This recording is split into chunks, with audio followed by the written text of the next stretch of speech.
I want to talk to you first about what's going on in the energy sector. A lot of stocks have been beaten down. A couple of your holdings in particular, RIG was down, what, 60% in 2014. You're the third largest shareholder.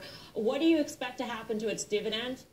And, you know, would you consider this, maybe you're trapped in a value trap right now? Yeah, look, I could talk generally. You know, we're on the board, or I have a conflict with those on the board. We have our representatives on the board, so I really can't talk about anything, especially with the windows closed. But just generally, I think there's too much inventory, obviously, and you know, and consumption has cut down in the world. So I do think that the oil actually will probably go lower, and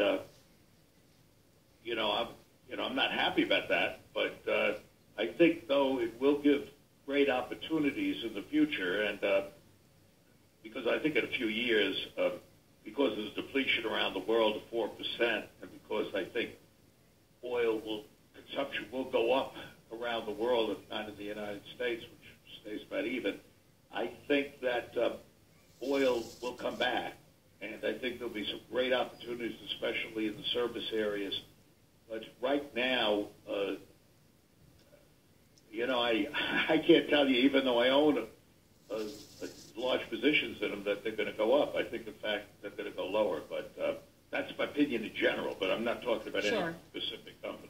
So you think that there will be value in the coming months, years or so, but now is not well, right. I mean, you're a value investor, much. So you're not looking right now. Now is not the time to be going out there and buying or creating new positions, is it? I would say this, that I'm not saying the next months. I think there will be tremendous opportunities in them. I'm looking forward to possibly getting involved at that time, but right now it's extremely questionable, and there's just too much inventory, you know, and you know, but something from left field could come in, but there's just too much production and too much inventory, so I don't see oil itself going up. And you know, obviously the service companies get sold on that. So that's my opinion for what it's worth generally. Well, a lot of people value your opinion, Carl, and I'm curious also as to whether or not you think there could be value in the shale plays, because those have gotten beaten down tremendously. And if you do think that oil is stabilizing, then perhaps they would have the most upside. I agree with you. Some of them will.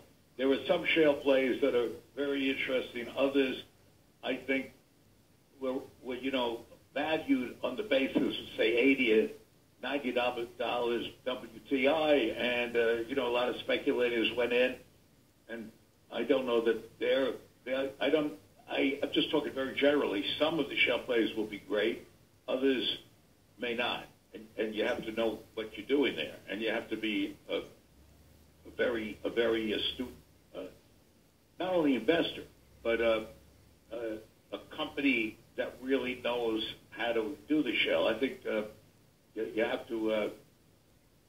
It's not a simple thing when you're doing that shale and you're producing against the rest of the world, and I think that wasn't realized, and a lot of speculators came into it. But I do think that certain shale producers are greatly undervalued, but they may go lower. You know, that's the real issue.